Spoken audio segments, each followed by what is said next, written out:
yung busina ko? Diyan ako magpa-park. Umalis ka dyan. I-reserve ko to para sa kotse namin.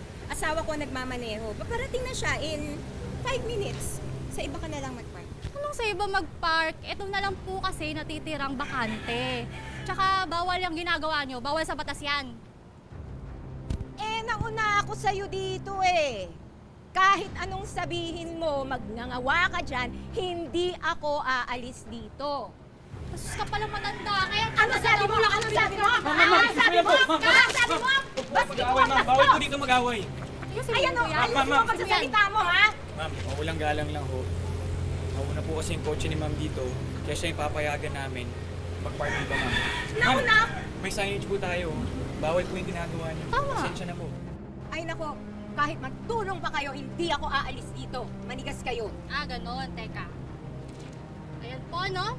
Naka-live po tayo ngayon at kitang-kita kakapala ng mukhang babaeng to.